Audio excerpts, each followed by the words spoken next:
श्री शिवगीता छत्रपती शिवाजी महाराजांचा भगवद्गीतेतून घेतलेला शोध. लेखक सुयोग छत्रे. सुप्यावर छाबा. संभाजी मोहिते हे सुप्याचे सरहवालदार. शहाजी महाराजांचे सख्खे मेव्हणे आणि शिवरायांचे सावत्र मामा. सुपे परगणा हा शहाजी महाराजांच्या जहागिरीत मोडत असल्याने त्यांच्या जहागिरीतील महाराजांचा एक प्रतिनिधी म्हणून शिवरायांनी इथला कारभार हाती घेतला होता. सुप्यावरून एक खबर आली की संभाजी मोहितेंनी काहीतरी आगळीक केली आणि त्यामुळे गरीब शेतकऱ्यास तोशीच झाली. शिवरायांनी मामांना खूप समजावून सांगण्याचा प्रयत्न केला, पण मामा काही ऐकायला तयार नव्हते. अशा वेळी महाराजांनी सुप्यावर छापा टाकला आणि सुपे परगणासुद्धा आपल्या नियंत्रणाखाली आणला. गडीत 300 घोडे, द्रव्य आणि कापड होते. ते स्वराज्य धनात सामील झाले.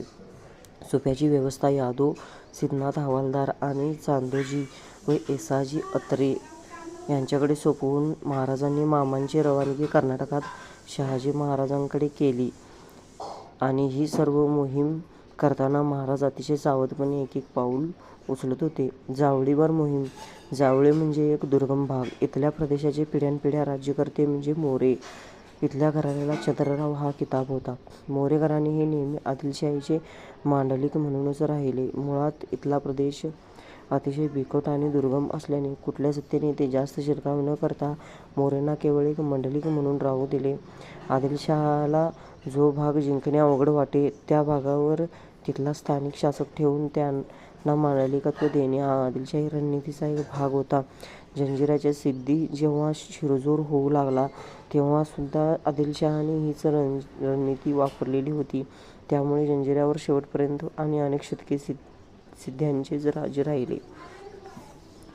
महाराजांनी स्वराज्य विस्तार करायला प्रारंभ केल्यावर आज ना उद्या मोरेंविरुद्ध आपल्याला लढावं लागेल हे महाराजांना माहीतच होते.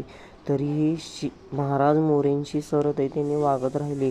दौलतराव मोरे निपुत्रिक मरण पावल्यावर मानकाई हिने येसाजी यास चंद्रराव पदावर स्थापित केले. हे करण्यासाठी शिवरायांनी तिला मदत केलेली होती. साहजिकच महाराजांची ही अपेक्षा होती की येसाजी याने आपल्या स्वराज्यकार्याला मदत करावी, पण झाले उलटे. येसाजी उर्मटपणे वागू लागला. शिवरायांच्या विरुद्ध कारवाया करू लागला. आदिलशहाकडे कांगाळ्या करू लागला. महाराजांना हे सहन होणे शक्यच नव्हते. महाराजांनी मोरेंना समजावून सांगण्याचा प्रयत्न केला, पण चंद्रराव मोरेंची उर्मट उत्तरे ऐकून शिवरायांनी शेवटी जावळीवर मोहीम काढण्याचे ठरवले आणि नकळत अतिशय दुर्गम प्रांत जावळी जिंकून स्वराज्यात सामील केला. जावळी स्वराज्यात येणे म्हणजे केवळ एक प्रदेश स्वराज्यात येणे नव्हते, संपूर्ण घाट मिळणे.